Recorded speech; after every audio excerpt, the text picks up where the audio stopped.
सीमा हैदर पर बनने वाली मूवी कराची टू नोएडा का आज मुंबई में पोस्टर लॉन्च हुआ है। ऐसे में हमारे साथ बात करने के लिए मूवी के प्रोड्यूसर अमित जानी जी हैं।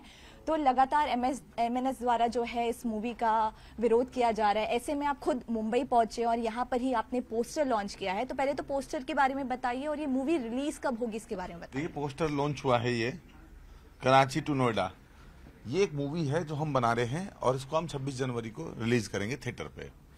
एमएनएस विरोध कर रहा है। एमएनएस को इसके कंटेंट की जानकारी नहीं है, उन्हें पता नहीं कि मूवी के अंदर है क्या। एक डिब्बा है, किसी ने उनके कान में कह दिया इसके अंदर बम है। हम कह रहे हैं इसमें पनीर के पराठे हैं, आपको पता ही नहीं, आप विरोध क्यों कर रहे हैं, क्यों डर रहे हैं उस चीज से। हम हिंदुस्तान विरोधी कोई कृत्य कर ही नहीं सकते हैं। जितने देशभक्त आप हैं उतने देशभक्त हम भी हैं, और हम ऐसा कोई कृत्य नहीं करेंगे जिससे हमारा नाम खराब हो। हम भी बाला साहब ठाकरे को मानने वाले लोग हैं, छत्रपति शिवाजी के अनुयायी हैं। आप भी देशभक्त हैं, आप भी राष्ट्रवादी हैं। जय श्री राम का नारा आप लगाते हैं, हम भी लगाते हैं। आप भी भाजपा के सपोर्टर हैं, हम भी भाजपा के ही सपोर्टर हैं। इस लोकसभा के चुनाव में आप कांग्रेस के साथ या उद्धव ठाकरे के साथ तो नहीं जा रहे हैं।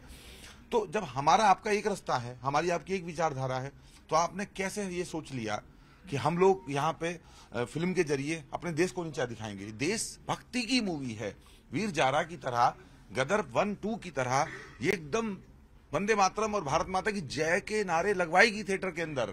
लेकिन अब इस बात को समझ नहीं पा रहे हैं, तो इसलिए मैंने कहा कि आप इसको समझो। और जब हमने कहा कि आप समझो, तो इधर से और धमकियां जाने लगी और बदतमीजियां होने लगी कि मुंबई नहीं आ सकते। तो हम आए यहाँ पे कि चलो आप नहीं आ रहे, हम आ जाते हैं, आप हमसे मिलो और हम आपको समझाते हैं हमारा कंटेंट क्या है। अगर आपको समझ में आ जाए तो ठीक है, और आपको सिर्फ विरोध इसलिए करना है कि आपके मन में है, आपका स्टाइल है वो, तो फिर आप करिए। फिर देश में कानून है, संविधान है। जी अमित जी, मैं ये जानना चाहूंगी कि जब पहली बार आपको धमकी मिली थी तो आपने कहा था कि आप यूपी से हैं, इसी के लिए एमएनएस द्वारा आपको टारगेट किया जा रहा है। तो इस पर आप क्या कहेंगे? क्योंकि यूपी से हूं ना मैं जी, और यूपी के लोग भैया हैं उनकी नजर में, उनका एजेंडा है ये, उनका एजेंडा है ये। मन में उनके भले ही ऐसी भावना ना हो, लेकिन राजनीति तो एजेंडे सेट होती है ना। मुझे कई लोग ऐसे मिले जिन्होंने कहा आजम खान बहुत खराब आदमी है रामपुर वाले, लेकिन 2 घंटे बाद मैंने उन्हें उनके साथ डिनर करते देखा। तो मैंने कहा ये तो खराब थे। बोले वो खराब व्यक्तिगत रूप से अभी भी हैं, लेकिन राजनीतिक मजबूरी है उनको साथ बिठाना। तो कई बार मैं ये नहीं कह रहा राज ठाकरे साहब को हमारे से या बिहार के लोगों से या उत्तर भारतीयों से कोई नफरत है, लेकिन चूंकि उनकी राजनीतिक एजेंडा है तो उस एजेंडे में फिट बैठता हूं मैं, उत्तर भारतीय होने के नाते। उस फ्रेम में उनके मेरा फोटो ठीक बैठता है। तो हो सकता है कि इसलिए वो इस तरह की बातें कर रहे हो। और एक बात और कहना चाहता हूँ, राज ठाकरे साहब ने अभी तक कोई बयान इस संबंध में नहीं दिया है, क्योंकि जब वो कहते हैं कि ऐसा करो तो मुझे लगता है वही पार्टी का आखिरी आदेश होता है। अमित खोपकर साहब ने कहा है, और अमित खोपकर साहब को इस मामले में कहना चाहता हूँ कोई जानकारी है ही नहीं। हमारा कंटेंट हमें पता है, हमने रिवील नहीं किया है, हमारी स्टोरी हमें पता है, हमने किसी को बताई नहीं है। उन्हें पता चल गया पहले से, तो उन्हें तो फिर कोरोना का भी पता होगा अमित खोपकर साहब को कब आने वाला है। जी देखिए, लगातार ये कहा जा रहा है कि मूवी तो बनने जो है वो नहीं दी जाएगी। ऐसे में क्या यहाँ आने के बाद कोई धमकी आपको मिली हो? देखिए, मैं भी कहना चाहता हूँ मूवी तो कोई नहीं रोक पाएगा, चाहे कोई कुछ भी कहे।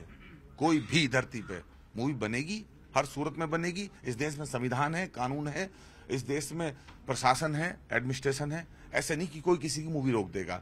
और ये नुकसान जरूर हुआ कि जो शूटिंग हम महाराष्ट्र में करते वो शूटिंग अब हम उत्तर प्रदेश में करेंगे, क्योंकि भयमुक्त वातावरण है उत्तर प्रदेश का। उत्तर प्रदेश में जो है योगी आदित्यनाथ जी हैं, वहां मच्छर भी नहीं उड़ सकता है उनकी मर्जी के बिना, और बड़े बड़े गुंडे जो है पनाह में है इस समय योगी आदित्यनाथ जी के सामने। अतीक और मुख्तार जैसे गैंग भी इस समय ठंडे बस्ते में है। तो रेवेन्यू जो यहाँ जनरेट होना था, हम तो प्रोड्यूसर हैं, हमें तो चाहे कटना पैसा लगाना है, वो यहाँ जाए या वहां जाए, हमें तो जेब से जाना है। यहाँ होता तो हजारों लोग को यहाँ काम मिलता, वहां होगा तो वहां काम मिलेगा। लेकिन यहाँ आप क्यों नहीं बना रहे हैं? क्या उस धमकी के बाद आपने फैसला लिया कि यूपी में बनेगी मूवी और महाराष्ट्र में नहीं बनेगी? देखिए, इसके पीछे डर नहीं है, इसके पीछे है एक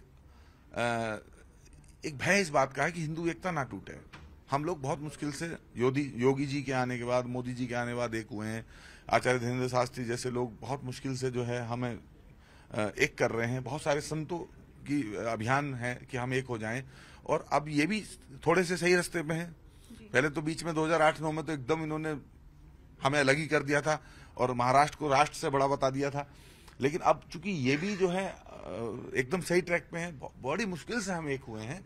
मैं नहीं चाहता कि हम फिर से विवाद हो, चाहे वो मराठा मानुस के नाम पे हो, चाहे वो यूपी का भैया कह के हो, क्षेत्रवाद, भाषावाद, प्रांतवाद। मैं तो गणपति बप्पा से सुबह सिद्धि विनायक मंदिर जाके यही प्रार्थना करके आया हूँ, देश में भाईचारा बना रहे, क्षेत्रवाद, भाषावाद, प्रांतवाद, मराठा नॉन मराठा खत्म हो। और हम चाहते हैं यहाँ काम करना। इससे नुकसान हो रहा है हिंदी सिनेमा जगत का। हिंदी सिनेमा जगत है वो, उसका नुकसान है। और इस तरह से जैसे एफएमसी उनके दबाव में आ गई, इम्पाउंड के प्रेशर में आ गई, चूंकि बड़े नेता हैं वो, और हम भी प्रेशर में हैं। हम इस प्रेशर में हैं कि हम नहीं चाहते हम यहाँ पे आए, वो हमला करें धड़क के नाम पे, और मन से स्टाइल में पता चला कि उससे क्या होगा, उसकी प्रतिक्रिया कहीं और हो, तो इन सब चीजों से माहौल खराब होगा। तो कहते हैं ना कि जिस रास्ते कांटा लगता हो उस रास्ते चलना ही क्यों है। एक तरफ आप कह रहे हैं कि आप डरते नहीं हैं, दूसरी तरफ आपने कहा है कि मूवी तो बनकर रहेगी, तो भी अगर कोई चीजों को रोकने की कोशिश जो है आपकी मूवी को की जाए, तो आप कैसे एमएनएस स्टाइल में आपको समझाया जाएगा, तो आप किस स्टाइल में जो है वो उन्हें समझाएंगे अगर वो ये कहते हैं कि मूवी वो सही में बनने नहीं देंगे? हमारे पास तो योगी स्टाइल है ना। योगी मॉडल तो पूरी देश से सबसे बड़ा मॉडल है। देश में हर राज्य से बड़ा मॉडल है योगी मॉडल। हमारे पास योगी मॉडल है। हम जब वो कह रहे हैं कि नहीं बनने देंगे, हमने उनकी बात मान ली, ठीक है मत बनने दो, हम उत्तर प्रदेश में शूट करेंगे, लखनऊ में शूट करेंगे। इसलिए हम कह रहे हैं कोई नहीं रोक पाएगा, क्योंकि लखनऊ में शूट होने से तो नहीं रोक पाएगा कोई। रिलीज होने से महाराष्ट्र में कह रहे हैं कि वो तो कानून व्यवस्था का मसला है, वो तो प्रशासन जाने, पुलिस जाने, गृह सचिव हैं, मुख्यमंत्री हैं, डीजीपी हैं, कमिश्नर हैं, वो जाने। हमारा काम है मूवी बना के दे देना, बेच देना। अब किसके थिएटर पे लगेगी, किसके पे नहीं लगेगी, मुझे लगता है हमारे देश के हमारे देश का जो पुलिस तंत्र है वो उतना कमजोर नहीं है कि कोई कहे मैं थिएटर जला दूंगा और उसे जल जाने दें सामने खड़े होके। तो वो तो जब पता चलेगा, जब मूवी लगेगी कितनी जलती है। आप कह रहे हैं कि मूवी की कहानी एमएनएस को पता नहीं है, लेकिन अभी तक कैसे सीमा हैदर को क्लीन चिट नहीं मिली है, तो किस एंगल में आप मूवी बाहर लाने वाले हैं? क्योंकि क्लीन चिट अभी मिली नहीं है, ये पता नहीं है कि वो किस मकसद से जो है, प्यार के मकसद से यहाँ आई है या किस मकसद से आए। तो जब क्लीन चिट मिली नहीं है तो कहानी किस आधार पर आप बना रहे हैं? देखिए, इनका तो आरोप ये है कि सीमा हैदर को हम प्रमोट क्यों कर रहे हैं। ये बताइए, क्या सीमा हैदर की कहानी है? क्या सचिन की कहानी नहीं है? क्या सचिन भी पाकिस्तानी है? क्या सीमा जो खुशखबरी देने वाली है 2 महीने बाद, क्या वो बच्चा भी पाकिस्तानी है? क्या सीमा के ससुर भी पाकिस्तानी है? ये कहानी सीमा और सचिन की कहानी है। एक तो खाली सीमा सीमा कहना गलत बात है, तो अगर सचिन की कहानी पे फिल्म बन रही है तो क्यों नहीं बन सकती है? यहाँ अरे गहरे नत्थू गहरों की कहानियों पे फिल्म बनी है, सीमा और सचिन कहानी पे फिल्म बना रहे हैं, और एटीएस जो जांच कर रही है वो जांच करे। हमारी फिल्म जांच को तो प्रभावित नहीं कर रही है, हम उस जांच को तो नहीं रोक रहे हैं, लेकिन हमें अपने मुख्यमंत्री पे भी भरोसा है कि अगर सीमा प्रथम दृष्टया उनको आतंकवादी, जासूस, आईएसआई की लगी होती तो वहां वो चंद्रयान के लिए व्रत नहीं रख रही होती और आतिशबाजी नहीं कर रही होती चंद्रमा पे, चंद्रयान जाने पे। मोहल्ले में घूम के आतिशबाजी सीमा कर रही है, रील बना रही है, नाच रही है, गा रही है, लाइव आ रही है, मीडिया से बात कर रही है, जुड़ रही है जूम से। अगर वो आतंकवादी होती है, ऐसा पॉसिबल था क्या? या तो उसको डिपोर्ट कर दिया जाता या उसको जेल में रखा जाता। क्या हमारे प्रदेश के राज्य के मुख्यमंत्री इतने कमजोर हैं? इसलिए हमें लगता है कि सब कुछ ठीक होगा। हम नकारात्मक व्यक्ति नहीं हैं, हम नकारा सोच नहीं रखते हैं, हम सकारात्मक सोचते हैं। हमें भरोसा है कि सीमा सिर्फ प्रेम के लिए आई है और इसी स्टोरी लाइन पे हम काम कर रहे हैं। अभी जो हमने गाना रिलीज किया है उसमें वही दिखाया है कि किस तरह से वो कराची से नोएडा तक पहुंची है। आगे जो होगा वो दिखाया जाएगा, और हम फिक्शन भी दिखा सकते हैं, क्योंकि हमारा राइट है, डिस्क्लेमर डाल के हम कुछ भी दिखा सकते हैं। इसीलिए मूवी जो बनती है वो इसलिए बनती है ताकि लोग उसे मूवी की तरह देखें, इतने सीरियस ना हो जाएं कि हमसे पूछने लगे एटीएस, हमसे पूछने लगे पाकिस्तान, हमसे पूछने लगे 4 बच्चों के साथ जाने से आप सहमत हो क्या, सहमत हो।